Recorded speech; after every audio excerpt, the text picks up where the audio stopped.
Parenthèse culture.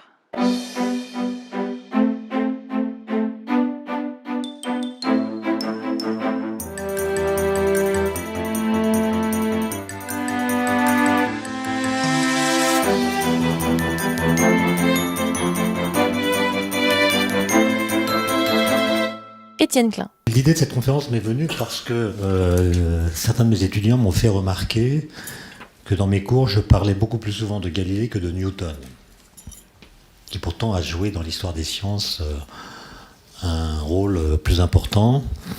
Et mes étudiants me disent « Mais pourquoi vous nous parlez autant de Galilée ? Il n'est le père d'aucune véritable théorie, à la différence de Newton qui lui a fondé la mécanique et a découvert la gravitation universelle. Et pourquoi est-ce que vous le placez si haut dans votre panthéon personnel ?» Et à cette question, je répondais traditionnellement en rappelant certains faits bien établis, que je trouve extraordinaires.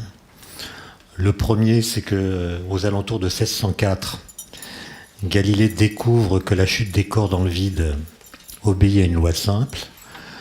La vitesse acquise dans la direction verticale est proportionnelle à la durée de la chute, et surtout elle est indépendante de la masse et de la nature du corps qui tombe. Résultat capital sur lequel je reviendrai, qui est venu contredire la théorie d'Aristote, laquelle expliquait depuis 2 lancinants millénaires que la vitesse de chute est d'autant plus rapide que le corps est plus massif. Et puis surtout, pendant l'hiver 1609-1610, en profitant de quelques nuits claires, Galilée observe à travers la lunette astronomique qu'il a lui-même perfectionnée le caractère accidenté de la surface lunaire.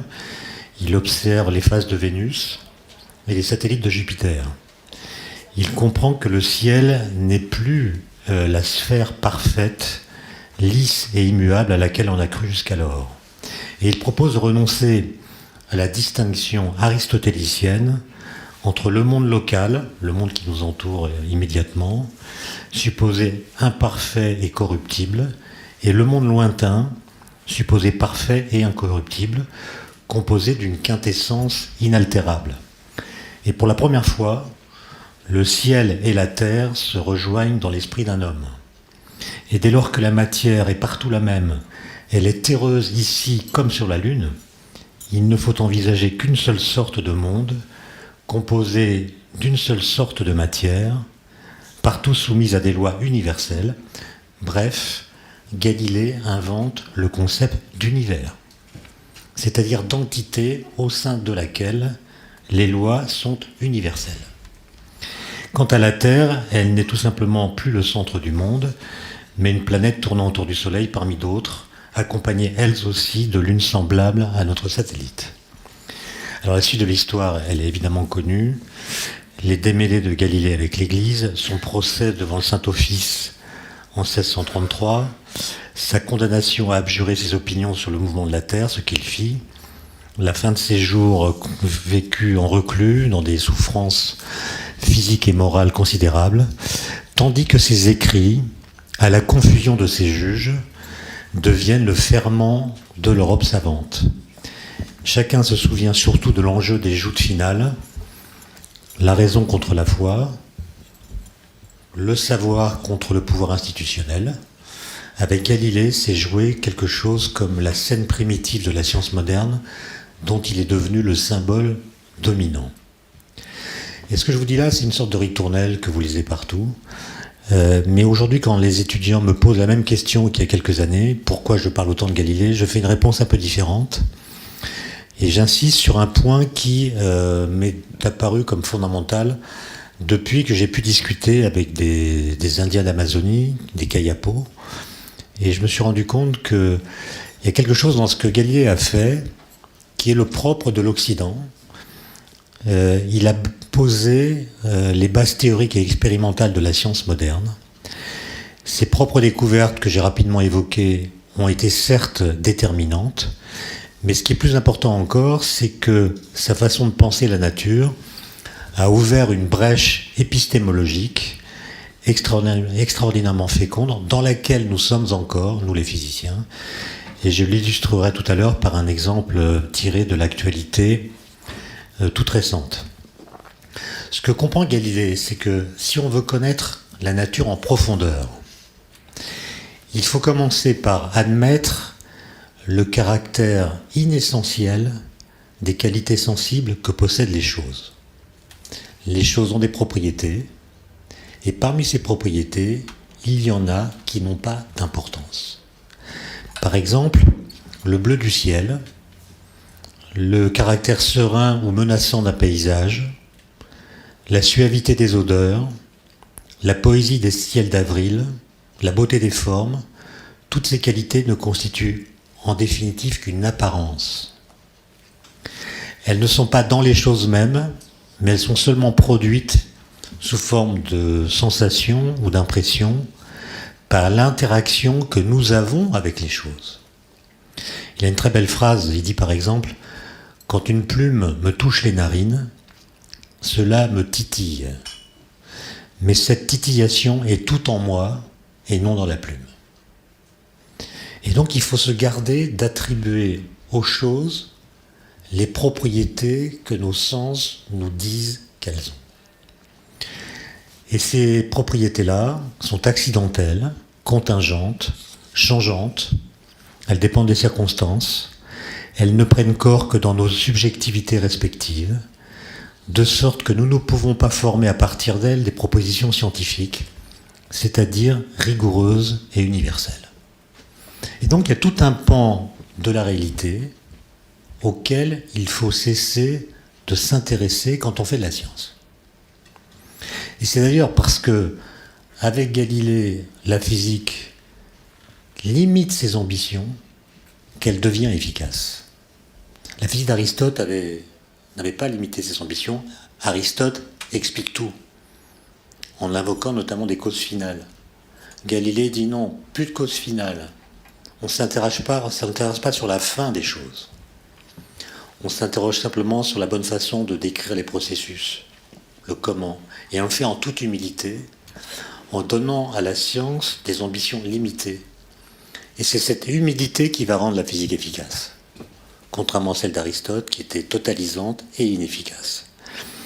Et ce que Galilée ajoute, c'est que si on ne s'intéresse non plus à ces propriétés contingentes et accidentelles, mais à ce qu'on pourrait appeler l'essence même des choses, alors nous disposons, pour connaître l'essence des choses, d'un mode de connaissance capable de nous livrer des vérités rationnelles, susceptibles de s'imposer à tout esprit.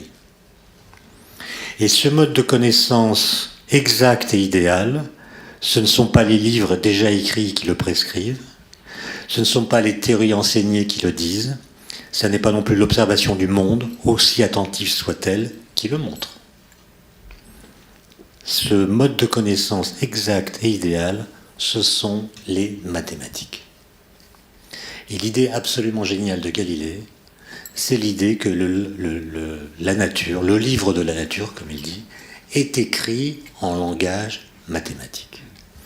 Et il utilise comme symbole des mathématiques des figures géométriques, le cercle, le triangle, etc. Il ne pense pas à l'algèbre, qui sera la voie la plus féconde par la suite, mais il a cette idée incroyable que pour comprendre l'essence des choses, il faut en passer par les mathématiques. Et ces mathématiques permettent d'exprimer par le biais d'équations les relations qui existent entre un petit nombre de variables pertinentes qu'il aura fallu judicieusement choisir et qui permettent de formuler des lois qui seront ensuite validées ou invalidées par des expériences. Et c'est cette façon très singulière d'envisager la nature, c'est même une méthode a priori folle. Quand vous regardez le monde qui vous entoure, l'idée que ce monde puisse être dit par des équations paraît absurde. Et Galilée la formule, sans d'ailleurs l'utiliser lui-même vraiment, puisqu'il sera, comme je l'ai dit tout à l'heure, le père d'aucune véritable théorie scientifique. C'est Newton qui, le premier, formalisera sous la forme d'équations une théorie de la gravitation et puis la mécanique, d'une façon qui est encore aujourd'hui opératoire.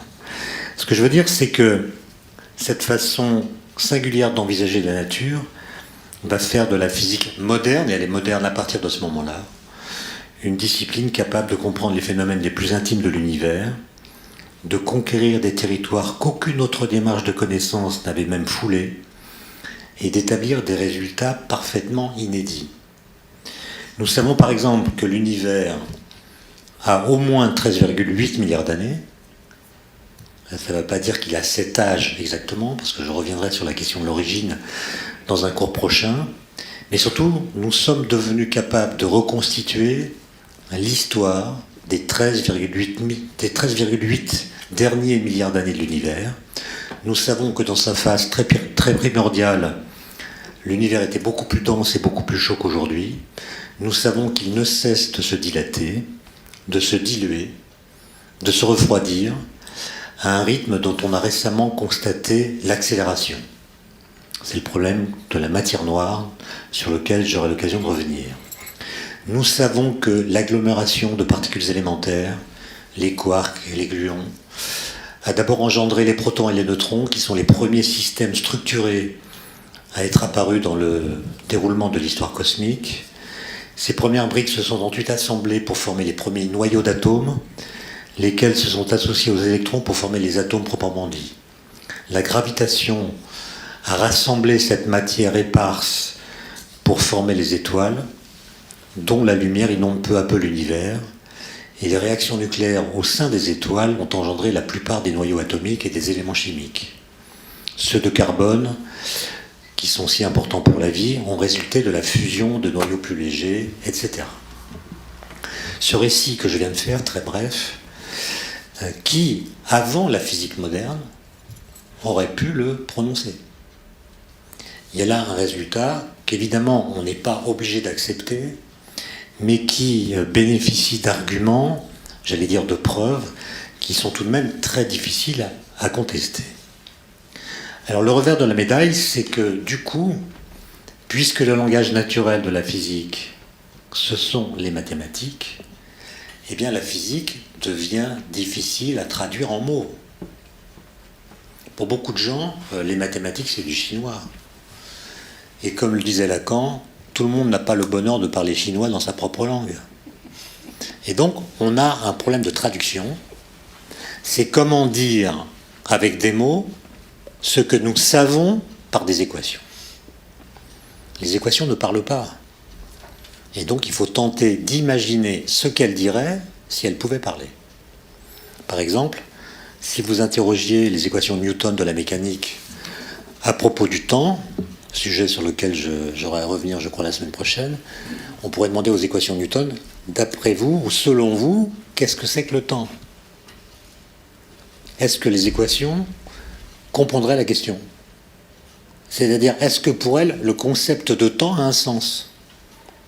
Et s'il a un sens, quelle est la connexion que ces équations proposent entre le temps, l'espace, l'énergie, la matière? Je pense que une des raisons pour laquelle la physique est si peu répandue dans l'esprit général, si elle laisse d'aussi mauvais souvenirs aux collégiens, ils le disent eux-mêmes, c'est parce que justement, nous n'avons pas su suffisamment travailler la question de la traduction des équations, non pas en langage courant, parce que la physique n'est pas contenue dans la langue courante. Donc si vous dites la physique avec le langage du journal télévisé, vous perdez la physique. Si vous simplifiez la physique, vous la perdez. La seule façon de la transmettre par le langage, c'est de creuser au sein du langage une langue étrangère en créant des espaces nouveaux dans lesquels vous pourrez insérer les nouveautés qui viennent de la physique. C'est une phrase de Deleuze, il faudrait pouvoir creuser une langue étrangère au sein même du langage ordinaire pour pouvoir espérer traduire avec des mots ce que nous apprenons par des équations. Et ce que va montrer Galilée par ses découvertes et par sa philosophie de la nature, c'est qu'il y a nécessairement une rupture entre la connaissance commune et la connaissance scientifique. Et ça date de cette révolution galiléenne qui, à mes yeux, et c'est ma réponse aux étudiants, est plus importante que la révolution newtonienne. Alors je sais bien, parce que j'ai lu les historiens, les philosophes, qu'il y a des désaccords entre eux sur le sens véritable de cette révolution. Et ces désaccords brouillent le regard rétrospectif que l'on peut porter sur cette révolution. Alors certains ont tendance à voir dans l'abandon de certaines questions spéculatives qu'elle recommande et dans la mathématisation de la description des phénomènes qu'elle propose, l'acte positif par excellence qui a conduit l'humanité depuis le sommeil métaphysique vers la froide observation des faits et donné naissance à la science moderne. On dit que Galilée est celui qui a proposé d'abandonner toutes sortes de questions, par exemple à propos de la nature du temps. Galilée dit, écoutez, la nature du temps, on en discute depuis des siècles, ça n'avance pas, c'est confus. Donc je ne m'intéresse pas à la question de la nature du temps, je me pose simplement la question de savoir par quoi je dois représenter le temps pour en faire une variable pertinente permettant de décrire les phénomènes naturels. Donc il ne se pose plus la question de la nature, mais la question de la représentation. Et ça, c'est quelque chose qui va faire énormément progresser la connaissance.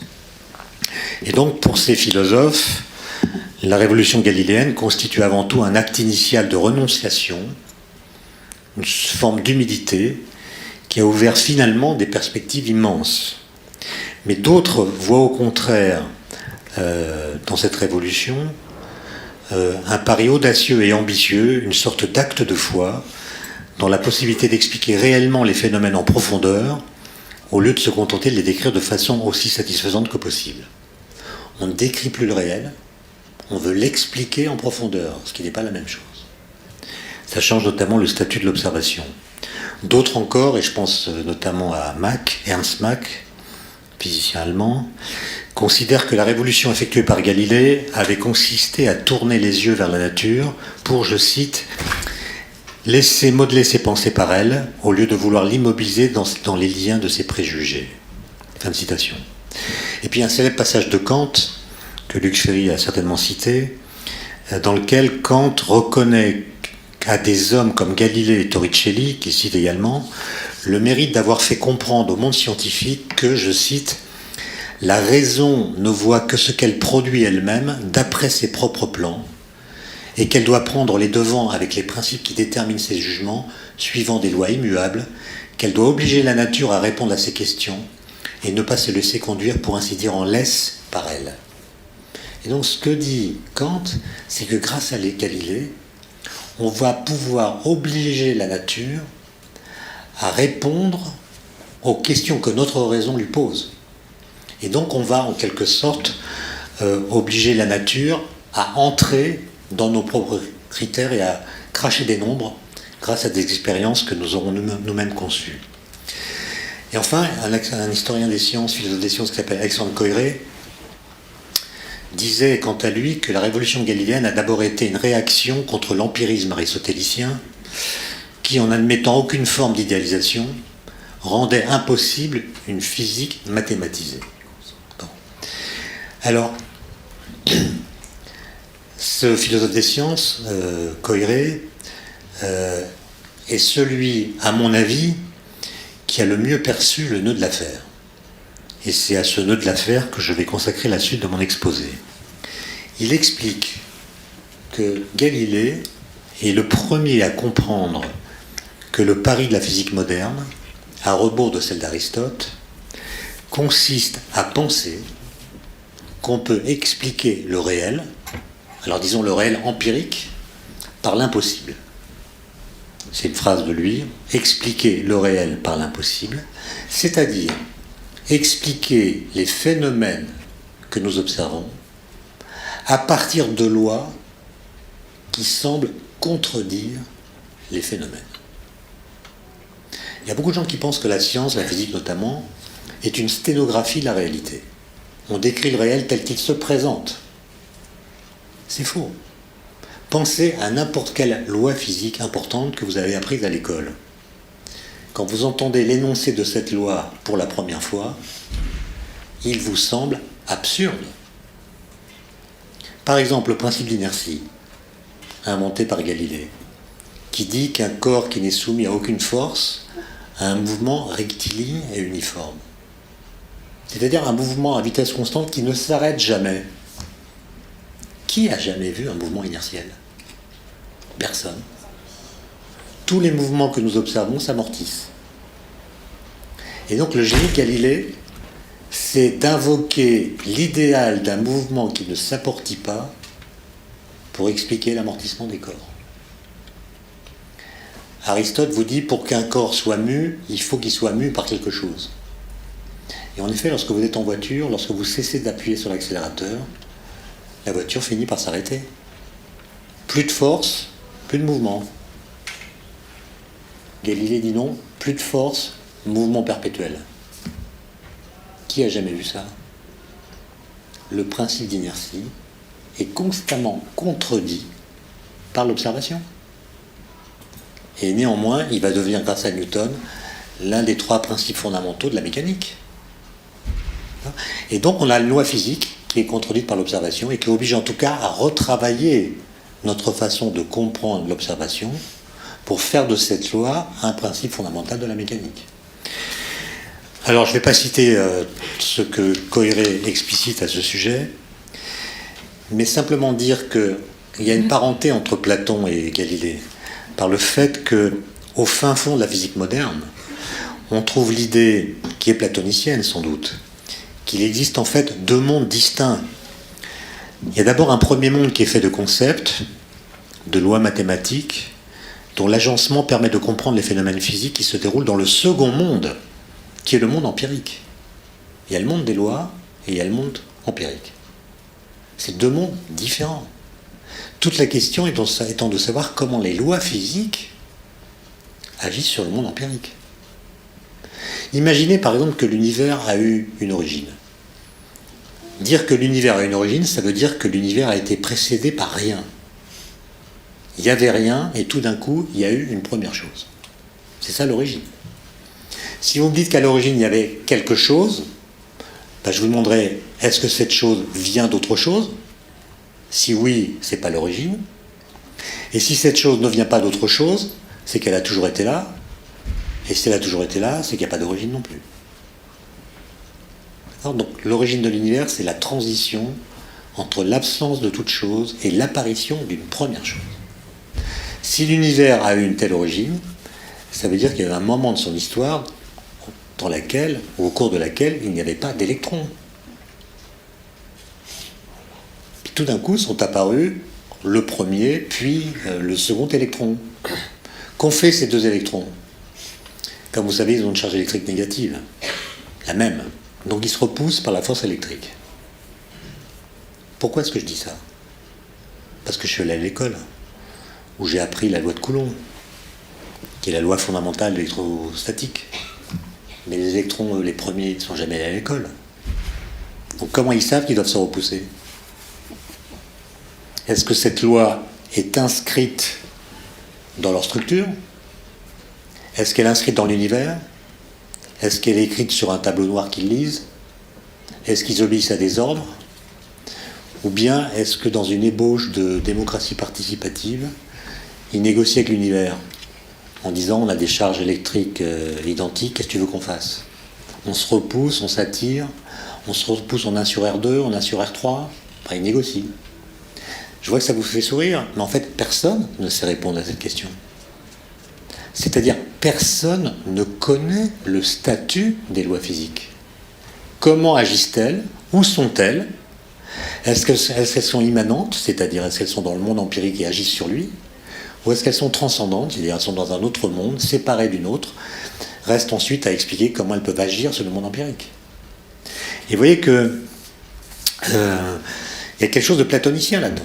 La question du statut des lois est une question sur laquelle je serai obligé de revenir quand je vous parlerai de cosmologie. Alors maintenant, il y a un autre exemple qui me paraît plus intéressant à propos de Galilée et de cette idée que les lois contredisent l'observation. C'est sa découverte de la loi de la chute des corps en 1604. Parce que, pour le coup, l'observation est assez facile. On peut faire tomber des objets très lourds, des objets moins lourds, voir comment ils tombent, et assez vite constater que les corps tombent d'autant plus vite qu'ils sont plus lourds. Si vous laissez tomber une boule de pétanque en même temps qu'une balle de tennis, c'est la boule de pétanque qui touche le sol en premier. Et donc il est évident, d'après l'observation, Aristote l'avait vu, mais avant lui beaucoup d'autres, Je pense que les Indiens d'Amazonie connaissent cette loi de la chute des corps. Ils savent qu'un corps lourd tombe plus vite qu'un corps léger. Donc cette loi est évidente au sens où l'observation ne cesse pas de la confirmer.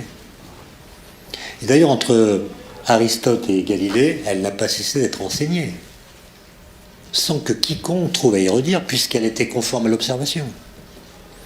Et Galilée arrive et dit, voilà, cette loi d'Aristote est conforme à l'observation. Soit. Mais ce qui m'intéresse, c'est pas de savoir si elle est conforme à l'observation, ça c'est évident. Ce qui m'intéresse, c'est de savoir si elle est vraie. Ce qui n'est pas la même question. Vous connaissez la légende, c'est une légende, la tour de Pise, qui est un grand pipeau historique. Imaginez Galilée monter au sommet de la tour de Pise pour lancer des boules de pétanque en même temps que des balles de tennis, c'est rétrospectivement risible. Vous l'imaginez convoquer tous les sorbonnards de l'époque qui sont aristotéliciens, il fait tomber les boules de pétanque en même temps que les balles de tennis, et les aristotéliciens voient que les boules de pétanque touchent le sol avant les balles de tennis, et disent, on le savait déjà. Donc si vous faites l'expérience de la tour de Pise, ça confirme Aristote. D'ailleurs, j'ai eu le plaisir, parce que je suis allé à Pise il n'y a pas longtemps, que cette expérience fictive a été retirée des guides touristiques. En 2003, je crois. En fait, c'est une fausse expérience qui a été inventée par un élève de Galilée en 1642 pour faire croire que la nouvelle loi qu'il va énoncer était conforme à l'observation et qu'on pouvait la voir par des expériences d'un type particulier, ce qui est faux. Et donc, pour montrer que la loi d'Aristote est fausse, Galilée ne fait pas l'expérience de la tour de Pise. Il invente ce qu'on appelle aujourd'hui une expérience de pensée. Et une expérience de pensée, ça ne consiste pas à réfléchir. Ce qu'on appelle une expérience de pensée, ça consiste à postuler qu'une théorie physique donnée est exacte et à examiner, en imaginant des situations qu'on ne peut pas expérimenter concrètement, quelles sont les implications de cette théorie supposée exacte. Autrement dit, ce que dit Galilée, c'est supposons qu'Aristote a raison, qu'est-ce que ça implique vraiment ? Et il invente une expérience qui est la suivante. Je postule qu'Aristote a raison, et donc qu'une boule de pétanque tombe plus vite qu'une balle de tennis. Et maintenant, je vais commencer mon expérience de pensée en imaginant un système qui est constitué de la boule de pétanque et de la balle de tennis, reliée par une ficelle. Que dit Aristote ? Aristote vous dit que le système est plus lourd que la boule de pétanque. Et donc si vous le laissez tomber, il va tomber plus vite que la boule de pétanque toute seule. Mais en même temps, puisque la balle de tennis tombe moins vite, elle va tendre la corde verticalement et elle va faire parachute. Et donc l'ensemble va tomber moins vite que la boule de pétanque toute seule. À partir de la même loi, vous aboutissez, quand vous imaginez cette expérience de pensée, à deux résultats contradictoires. Ce que découvre Galilée, c'est que dans la loi d'Aristote, que les gens répètent depuis des siècles, il y a une contradiction interne que personne n'avait jamais vue. Comment résoudre cette contradiction ? En disant que la boule de pétanque tombe exactement comme la balle de tennis. Ce qui n'est pas ce que nous voyons. Alors évidemment, les sorbonnards de l'époque lui tombent dessus en lui disant « Mais ta loi est contredite par l'observation ». Et Galilée répond « C'est vous qui ne savez pas interpréter l'observation ». Quand les corps tombent, ils tombent tous à la même vitesse sous l'effet de la gravité. Mais il y a la résistance de l'air qui, elle, et seulement elle, va produire une force résistante qui sera différente pour la boule de pétanque et la balle de tennis. Et c'est donc la résistance de l'air, l'interaction avec l'environnement, qui va créer une différence de vitesse que la gravité à elle seule ne peut pas produire. C'est ce qu'on appelle l'universalité de la chute libre, que découvre Galilée, qui montre, et ça c'est vraiment le résultat capital, c'est que si vous voulez trouver une loi physique, vous ne devez pas vous fier à l'observation. Je dis cela parce que j'observe dans les médias le retour de ce que j'appelle un populisme scientifique.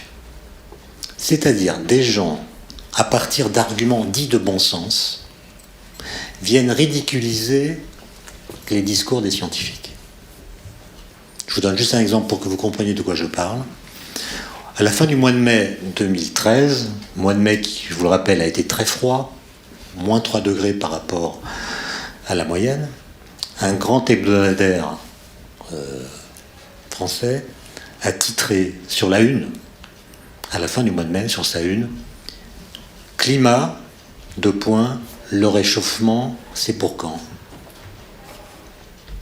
C'est ça le populisme scientifique. C'est-à-dire, on vous fait croire que vous, Parisiens, avec votre subjectivité, votre petit corps qui est sensible aux températures extérieures, vous pouvez avoir un ressenti qui donne des idées sur ce qu'est le climat autour de la Terre. Un truc délirant. Parce que pendant ce temps-là, vous n'allez pas voir les températures en Laponie, vous ne vous intéressez pas au pôle Nord, ni aux températures ailleurs sur le globe.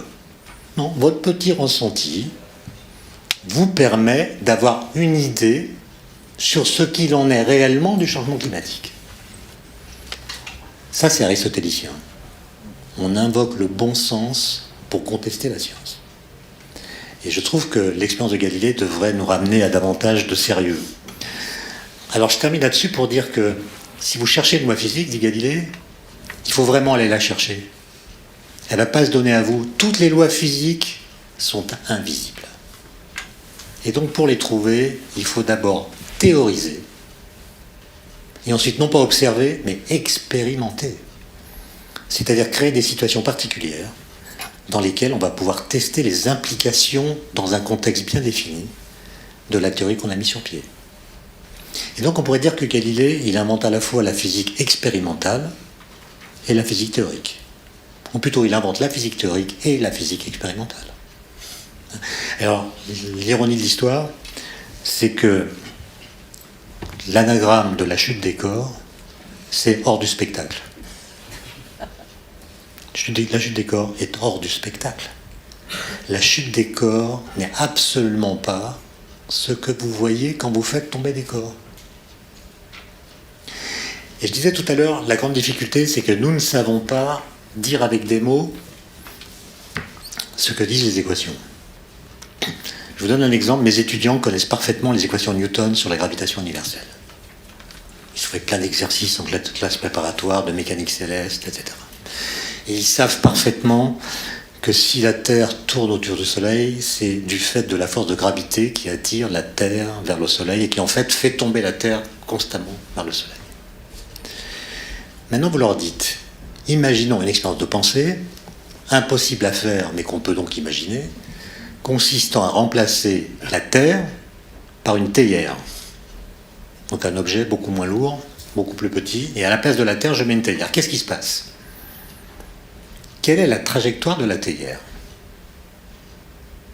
Un tiers répondent que la théière va partir à l'infini, un tiers va répondre que la théière va tomber sur le Soleil, et un tiers est sans opinion. La bonne réponse, c'est que la théière va avoir la même trajectoire que la Terre. Autrement dit, ce que nous dit Newton, c'est encore plus fort que Galilée. Galilée parle de l'universalité de la chute libre. Tous les corps tombent de la même façon. Newton nous dit le mouvement d'un corps dans un champ de gravitation est indépendant de sa masse. Si vous allez voir le film Gravity, vous verrez que Newton avait raison. D'ailleurs, mes étudiants n'ont pas d'excuses. Parce qu'ils font partie d'une génération qui a vu des cosmonautes sortir des navettes spatiales. Et si la trajectoire d'un corps dans un champ de gravitation dépendait de la masse, un cosmonaute qui sort de la navette ne verrait plus jamais la navette. Ils ont tout, ils ont les équations, ils ont vu les images, mais ils continuent d'avoir une lecture aristotélicienne de la gravitation qui leur fait penser que le mouvement d'un corps dans un champ de gravitation dépend de sa masse. qui est l'idée que nous avons tous. Tout le monde est persuadé que le mouvement d'un corps dépend de sa masse, ce qui est faux. Donc vous voyez que nous n'avons pas compris, en tout cas nous n'avons pas mis dans notre culture une connaissance suffisante des implications conceptuelles des théories physiques. Alors vous pourriez me dire, tout ça c'est des vieilles histoires, c'est Galilée, ça remonte à il y a 4 siècles, mais je voudrais vous montrer par un exemple très simple qu'on est toujours dans cette histoire. C'est-à-dire qu'on peut tout à fait avoir raison contre les faits, tout simplement parce que les faits peuvent être mal interprétés. Je crois que le sujet de bac, il y a 3 ans, en philosophie, pour les classes scientifiques, c'était « Peut-on avoir raison contre les faits ?» Je me suis laissé dire que la plupart des étudiants avaient pris comme exemple l'affaire DSK, qui à mon avis n'était pas le bon argument. Mais la bonne réponse, c'est oui, on peut avoir raison contre les faits. L'exemple que je vais vous raconter a fait la une de la presse il y a quelques mois, c'est la découverte du boson de Higgs. J'en reparlerai, je crois, dans quelques semaines. Mais là, je vais vous faire une présentation très, très schématique de ce qui s'est passé. Dans les années 50 du XXe siècle, on commence à tenter de décrire les interactions fondamentales en physique. Donc on connaît la gravitation depuis longtemps, on connaît l'électromagnétisme depuis longtemps, et on connaît depuis les années 30 2 nouvelles interactions qui s'appellent les interactions nucléaires. Il y en a 2, l'une qu'on appelle la faible, parce qu'elle est faible, et une autre qu'on appelle la forte, parce qu'elle est forte. Et des théoriciens géniaux ont eu l'idée de décrire ces interactions, à l'exception de la gravitation qui est tellement faible qu'on peut la négliger au niveau des particules, par ce qu'on appelle des groupes de symétrie mathématiques. L'idée, c'est que à chaque interaction, on peut faire correspondre un groupe de symétrie, et la donnée ou le choix de ce groupe, dès lors qu'il est inséré dans un cadre formel qu'on appelle la mécanique quantique, détermine complètement les propriétés de l'interaction. Donc si vous choisissez bien le groupe, eh bien vous allez pouvoir trouver ce qu'on appelle le Lagrangien de l'interaction, c'est-à-dire vous pourrez calculer toutes les propriétés de cette interaction et les effets qu'elle produit. Alors assez rapidement, on a découvert que le groupe de symétrie lié à l'électromagnétisme, c'est le groupe des nombres complexes de module 1. Donc c'est les nombres qui s'écrivent exponentielle I alpha, pour ceux qui connaissent. C'est le nombre complexe de modules égal à 1, et ça forme un groupe. Et ce groupe est le groupe de symétrie de l'électromagnétisme. Pour l'interaction nucléaire faible, on a trouvé un autre groupe qui s'appelle SU2, peu importe ce que c'est. Pour l'interaction nucléaire forte, on a trouvé un 3e groupe qui s'appelle SU3. Et on était très contents parce qu'on avait, certes, des groupes différents pour chacune des interactions, mais l'ensemble pouvait être inséré dans le même cadre formel, puisque c'est la même idée mathématique qui est à la base de la description de ces 3 interactions qui, d'un point de vue phénoménologique, sont très différentes. Mais esthétiquement, c'était très fort. On avait en quelque sorte unifié le mode de représentation des interactions. Ça a donné ce qu'on appelle aujourd'hui le modèle standard de la physique des particules, qui est, ça c'est le jargon, une théorie de jauge. Je ne vais pas vous expliquer le détail de tout ça. Et c'est l'époque où on a commencé à construire des accélérateurs de particules, en Europe, en URSS, aux États-Unis. Les gens ont fait des tas d'expériences, et les résultats de toutes ces expériences à haute énergie ces résultats étaient conformes aux prédictions qu'on pouvait obtenir à partir du modèle standard. Pour le dire schématiquement, les mesures étaient conformes aux prédictions par le calcul. Et donc les gens étaient ravis. On a une théorie qui décrit les interactions.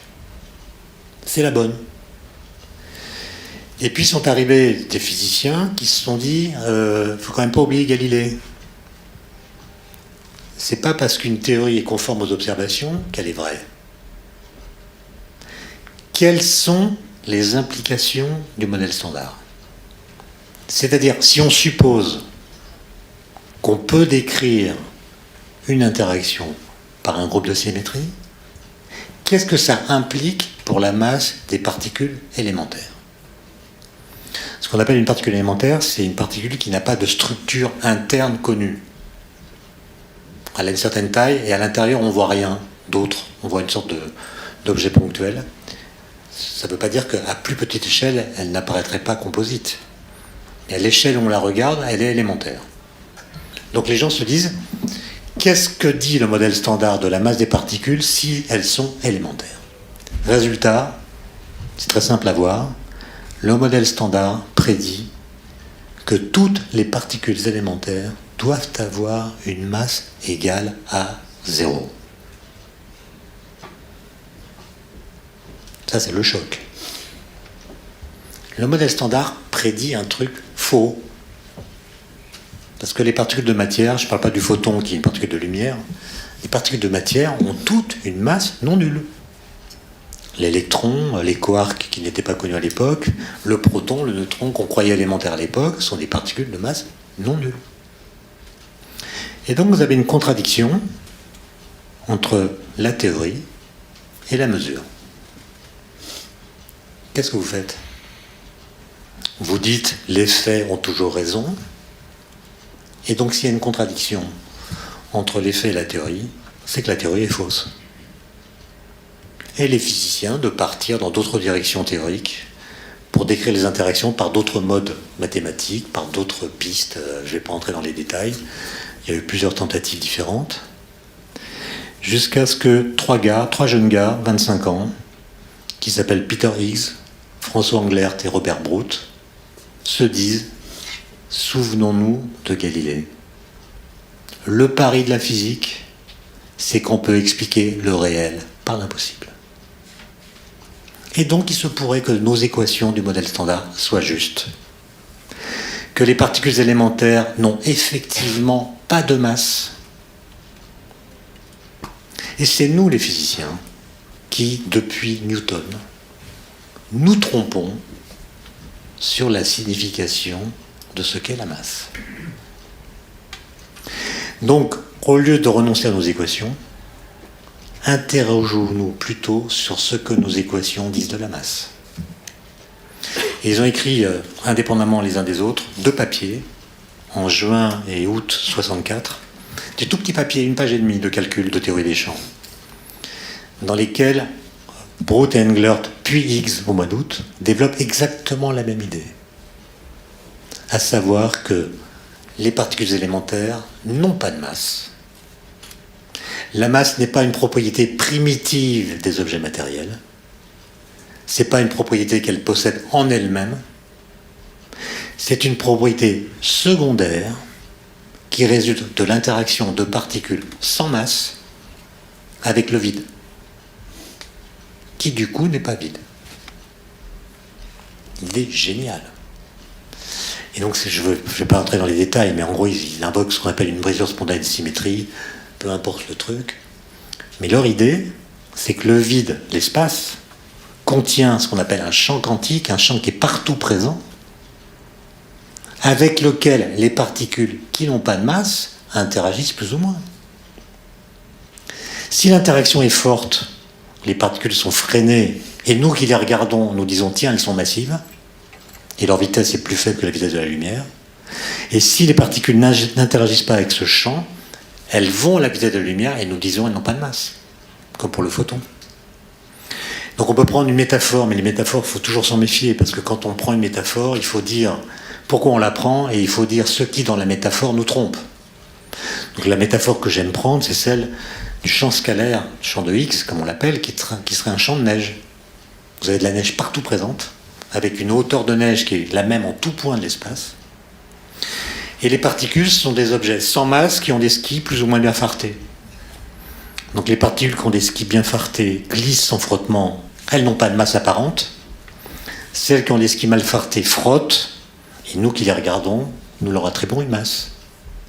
Et donc au lieu de dire, comme on le dit depuis 3 siècles, qu'il y a une identité philosophique consubstantielle entre la matière et la masse, au motif qu'on ne peut pas imaginer ce que serait de la masse qui ne serait pas incarnée en particules, De même qu'on ne peut pas imaginer ce que seraient des particules qui n'auraient pas de masse.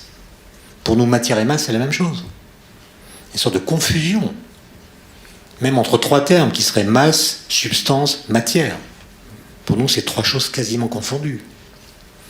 Et bien là, on a une découverte philosophique négative qui vient de la physique, qui nous dit non, le lien entre matière et masse n'est pas un lien de consubstantialité. Et donc, ce qu'on appelle la masse, aujourd'hui, depuis un an, depuis qu'on a découvert la particule qui va avec, c'est simplement une mesure de la mauvaise qualité du fartage des skis des particules. C'est quelque chose qui mesure leur interaction avec le vide, c'est pas du tout quelque chose qu'elles possèdent en elles-mêmes. Donc ça, c'est vraiment une découverte fondamentale qu'on n'a pas pu expliquer dans les antennes de radio et télévision, parce que l'annonce a été faite en même temps que l'affaire DSK qui a monopolisé le temps de parole. Mais si vraiment on accordait de la valeur à la connaissance, quand on a fait cette découverte qu'on a attendue pendant 48 ans, il y a eu 48 ans entre les deux articles que j'ai évoqués. Pendant ce temps-là, on a construit des accélérateurs, on a construit le LHC, 3 milliards d'euros, un tunnel de 27 km qu'il a fallu percer, des milliers de physiciens. Et on a fini par voir la particule associée à ce champ qu'on appelle le boson de Higgs. 48 ans d'attente. C'est juste pour vous montrer que le réel auquel on a accès aujourd'hui, c'est un réel très lointain. C'est la première fois qu'on fait une expérience qui porte directement sur le vide. Et pour aller chercher cette information, ces données, il faut vraiment travailler beaucoup. Et c'est même une découverte qui, vous le savez, a eu le prix Nobel en 2013, puisque Englert et Higgs, qui sont encore vivants, vont recevoir le prix Nobel de physique pour cette découverte théorique confirmée par l'expérience la semaine prochaine. Mais c'est même une découverte plus fondamentale, parce que j'aurai l'occasion d'y revenir quand je parlerai de relativité. Mais l'idée qu'on a pour la cosmologie, c'est que dans l'univers primordial, toutes les particules étaient sans masse. Et le vide était vide. Et tout d'un coup, à l'issue d'une brisure de symétrie, le vide s'est rempli par ce champ. Et à ce moment-là, les particules ont interagi avec lui et ont acquis de la masse. Mais en relativité d'Einstein, qui dit masse dit temps propre. Une particule qui n'a pas de masse n'a pas de temps propre. Et donc l'apparition du champ de Higgs, c'est à la fois l'apparition de la masse et l'apparition du temps propre de la matière. D'accord ? Ça aurait mérité quelques commentaires au journal de 20h, me semble-t-il. Et vous voyez qu'il y a un lien absolument direct entre Galilée et le boson de Higgs. Galilée dit « tous les corps tombent à la même vitesse » et les différences de vitesse que nous observons viennent de l'interaction des corps avec l'environnement, qui est l'air. Et nous disons « toutes les particules sont sans masse » et les différences de masse que nous voyons entre elles viennent de leur interaction différente avec leur environnement, qui cette fois n'est plus l'air, mais le vide, ce qu'on appelle le vide quantique. D'accord ? Et donc, il y a, dans la démarche intellectuelle, si vous voulez, une sorte d'équivalence parfaite entre la façon que Galilée avait de raisonner et celle que nous pratiquons aujourd'hui, même si, évidemment, il y a beaucoup de choses qui se passent aujourd'hui différemment. Mais j'ai bien aimé, quand j'étais adolescent, de voir... j'étais même plus qu'adolescent, lors d'une mission Apollo, je crois que c'était la 15 ou la 17... des astronautes américains qui sont arrivés sur la surface de la Lune. Et l'un d'entre eux a dit dans son micro, si nous sommes là, finalement, c'est grâce à Galilée. Et il a sorti de sa combinaison, d'un côté une bille de plomb, de l'autre côté une plume. Une plume de faucon, je crois, parce que son vaisseau s'appelait le Falcon. Il les a laissés tomber, comme vous savez, sur la Lune, il y a moins de gravité que sur la Terre. On a vu les deux objets descendre exactement à la même vitesse et toucher le sol en même temps.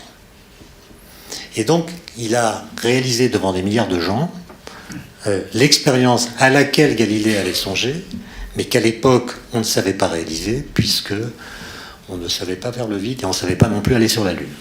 Donc la Lune, c'est vraiment un instrument très précieux, un objet qui peut servir à beaucoup de types d'argumentation. Et je terminerai là-dessus en vous disant que lorsque nous avons démarré le LHC, donc ce collisionneur de protons qui a permis de découvrir le boson de Higgs après tant d'années d'efforts, quelques jours avant la mise en route de cette machine, a éclaté une polémique dans la presse, parce que au CERN et dans d'autres laboratoires, on avait étudié la possibilité que des collisions de protons à haute énergie fabriquent des trous noirs, des mini-trous noirs qui absorberaient la Terre. Donc on a été accusé de provoquer la fin du monde, et d'ailleurs il y a encore 2 procès de crimes contre l'humanité qui sont instruits contre le CERN. Et c'est très difficile de démonter une telle accusation, puisqu'on fait des collisions à des énergies les plus élevées possibles qu'on n'a jamais expérimentées pour voir s'il n'y a pas des nouvelles choses. Et donc exclure que parmi ces choses, il n'y en ait pas qui soient catastrophiques, c'est très difficile. Parce que si on fait de la recherche, c'est justement pour découvrir des choses que nous ne connaissons pas. On fait de la recherche pour avoir des surprises. Et heureusement, on a été sauvé par la Lune, comme toujours en physique. Puisque la Lune n'a pas d'atmosphère, il n'y a pas d'air.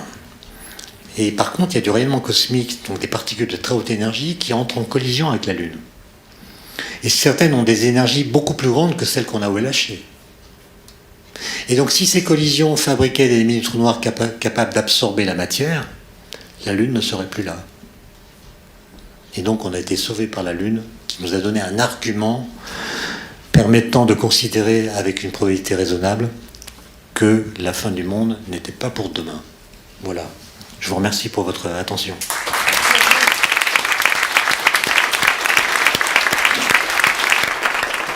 Question d'auditeur. Pour ce qui me concerne, et c'est mon ressenti, l'une des pistes, c'est ne pas croire ce qu'on observe. Alors ça, c'est déclinable dans dans beaucoup de champs d'intervention. Quand je croise ma voisine de palier, je crois qu'elle existe.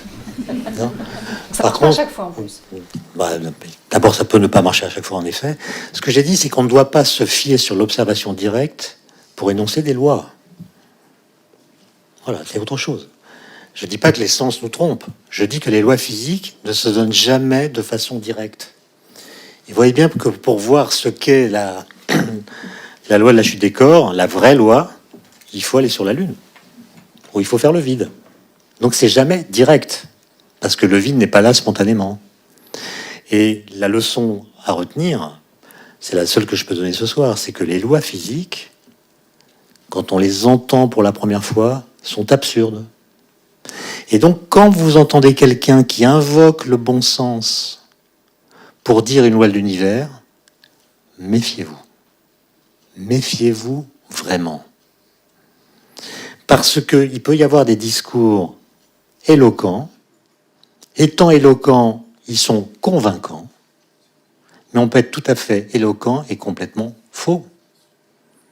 L'exemple que je vous cite ce soir, qui m'a réellement traumatisé pendant plusieurs mois, c'est pendant cette espèce de période atroce où il y a eu cette fausse controverse sur le changement climatique, où des gens à la télévision viennent dire que les scientifiques sont des imposteurs parce qu'ils prétendent pouvoir prédire le climat sur un siècle, alors qu'on ne peut pas prédire la météo sur 3 jours. Ça, c'est un argument convaincant. Parce qu'en effet, je ne peux pas dire quel temps il fera dans 15 jours. Et donc, si je ne peux pas dire quel temps il fera dans 15 jours, comment je pourrais dire la météo qu'il fera dans un siècle ? Madame Michu est convaincue. Les scientifiques sont ridiculisés par un argument de bon sens, auquel un sondage récent a montré que beaucoup de Français ont fait confiance. C'est-à-dire cet argument a fait qu'en France, il y a 30% de climato-sceptiques. Alors que, si vous réfléchissez une minute, si cet argument était vrai, mais je ne pourrais pas dire qu'au mois d'août 2014, par exemple, à Paris, il fera en moyenne plus chaud qu'en janvier 2014. Et pourtant, je vous l'affirme. Et en l'affirmant, je fais une prédiction climatique qui va au-delà des 15 jours de la météo. Et donc, confondre la météo et le climat, c'est vraiment de l'imposture intellectuelle.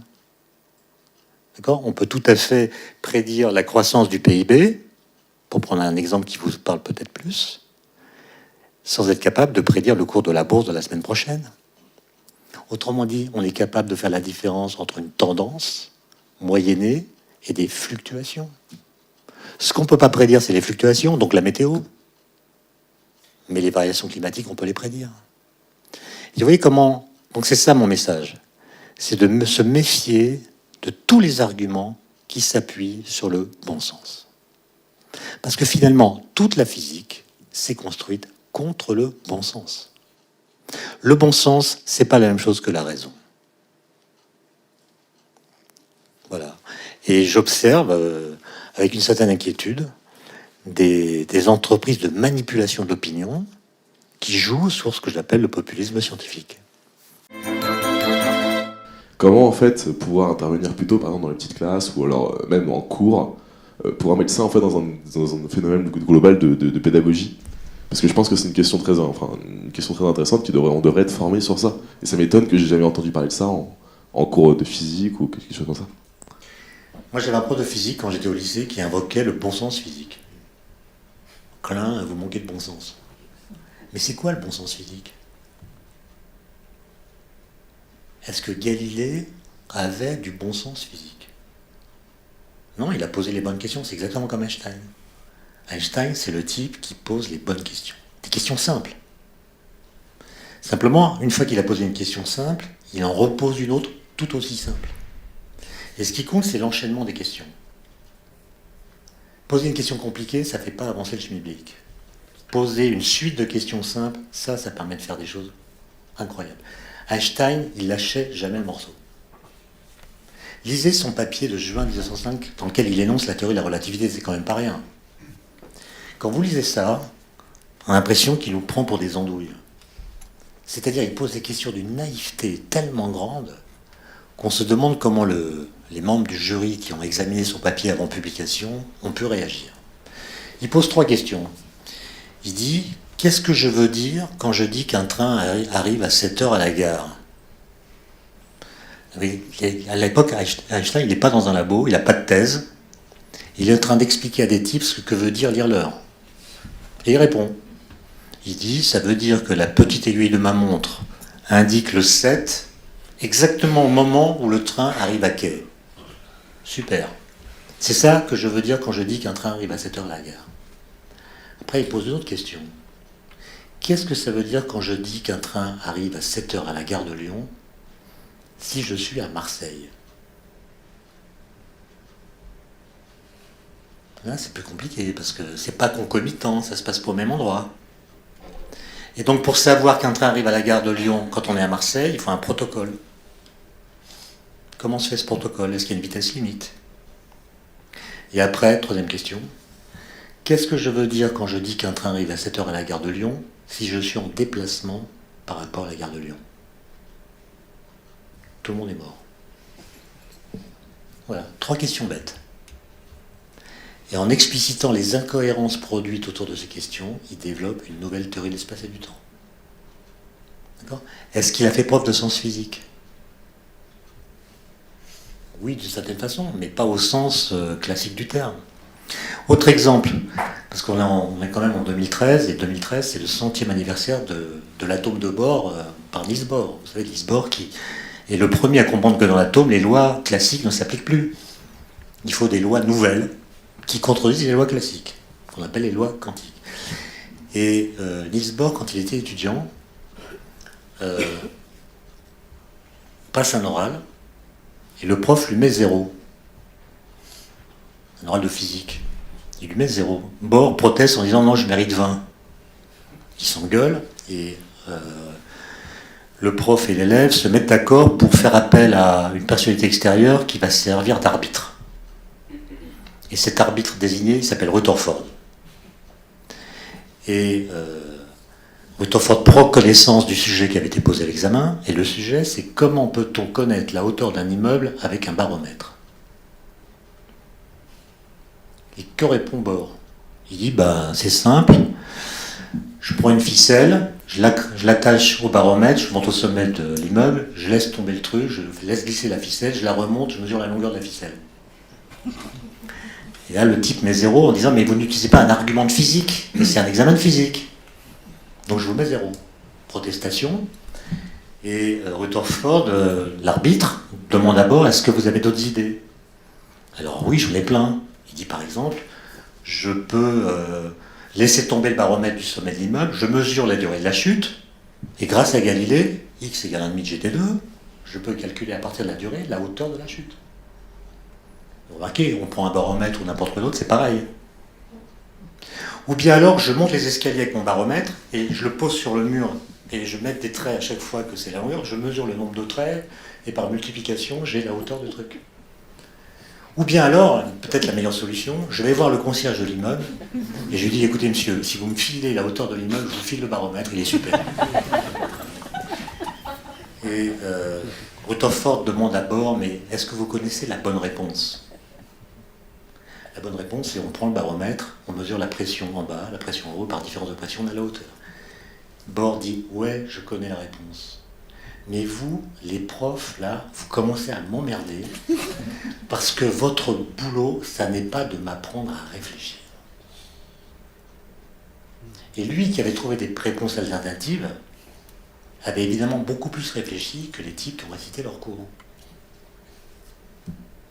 Je ne sais pas si ça répond à votre question. Oui, c'est ça. La question, c'est comment faire la pédagogie. Je pense aussi aux médias dont vous disiez qu'ils étaient attirés par le populisme scientifique. Comment remédier à cette chose-là ? Enfin, les médias sont attirés par le populisme. Je pense que si le public n'était pas attiré par le populisme, c'est-à-dire si le public ne développait pas des stratagèmes intellectuels pour ne pas croire ce que nous savons, parce qu'en fait c'est ça, c'est que nous ne croyons pas ce que nous savons. Quand on a découvert le boson de Higgs, il n'y a pas eu de contestation. Il n'y a pas des gens qui ont dit c'est faux, c'est un artefact, ils ont trouvé du bruit de fond. Non. Pourquoi ? Parce que tout le monde s'en fout du boson de Higgs.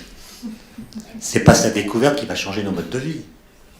Par contre, si nous faisons des découvertes qui, si elles sont prises au sérieux, nous obligent à changer et nos modes de vie et nos façons de penser, si ces nouveaux modes de vie qui se présentent nous sont désagréables, nous allons développer des stratagèmes intellectuels pour ne pas croire ce que nous savons.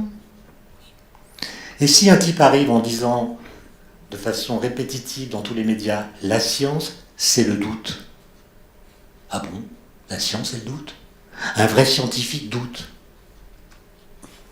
Mais non, un chercheur doute.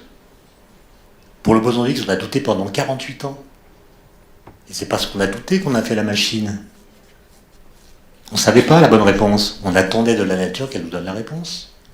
Mais en général, les scientifiques ne doutent plus de la rotondité de la Terre. C'est-à-dire, il y a des questions qui sont tranchées. On ne va pas y revenir. Mais on voudrait nous faire croire que la science s'appuie sur des bases tellement fragiles qu'elle ne peut tenir aucun discours vraiment assuré. Et ça, c'est vraiment de l'imposture. Parce que, évidemment, je ne peux pas démontrer dans l'absolu l'existence de l'atome. Parce que l'atome, on ne le voit pas directement, etc. Il se peut que nous n'ayons pas la vérité de l'atome. D'ailleurs, il y a des choses dans les noyaux des atomes qu'on comprend mal. N'empêche que quand je dis l'atome existe, et quand je dis l'atome existe, je parle de l'atome non pas des Grecs, qui lui n'existe pas, mais d'une autre. Je dis quelque chose dont la valeur de vérité est bien supérieure à la valeur de vérité de la phrase que je prononce quand je croise ma voisine en disant ma voisine existe. C'est-à-dire la réalité, la preuve associée à la réalité de l'existence de ma voisine quand je la croise est beaucoup plus faible que la preuve associée à l'existence de l'atome. Parce que l'atome, on a toutes sortes de preuves différentes du fait qu'il existe. Et c'est ça que j'aimerais au moins pouvoir défendre sans passer pour un scientiste. C'est-à-dire, je pense qu'il y a une façon non scientiste de défendre la science. Et qu'aujourd'hui, il y a une forme de paresse intellectuelle qui vient de ce que, dans nos sociétés postmodernes, comme on les appelle, il y a deux courants de pensée qui cohabitent, qui normalement devraient se neutraliser mutuellement, mais qui en réalité se renforcent l'un l'autre. Le premier, c'est le désir de véracité. Quand on se méfie des élites, on se méfie des pouvoirs, et on pense que si des gens très nombreux disent la même chose, c'est qu'ils sont organisés pour dire cette chose-là qui sert leurs intérêts. Et non pas parce que cette chose a un rapport particulier avec la vérité. Théorie du complot, etc. Vous connaissez ça. D'accord ? Et donc si tous les climatologues sont d'accord, c'est qu'ils ont comploté. Et non pas parce qu'ils ont découvert des choses en climatologie. D'accord ? Et l'ironie de l'histoire, c'est que ce désir de véracité, qui est en fait le refus d'être dupe, qui en démocratie est parfaitement sain. C'est-à-dire on essaie de voir derrière un discours apparent ce qui a fondé ce discours. On est suspicieux. C'est très bien. Mais le problème, c'est que ce désir de véracité est compatible et renforce même un déni de la vérité. C'est-à-dire il enclenche dans la société un processus critique qui vient s'attaquer à l'idée qu'il pourrait y avoir dans quelque domaine que ce soit des vérités assurées. Et donc vous avez un désir de véracité qui alimente le déni de vérité. Cherchez l'erreur. D'accord ? C'est l'erreur. La vérité est culturelle, elle est sociologique, elle est historique, elle est changeante. Ce qu'on dit aujourd'hui sera faux demain. Non, l'atome c'est bon, quoi, c'est réglé. La Terre est ronde, c'est réglé. C'est pas la peine d'y revenir.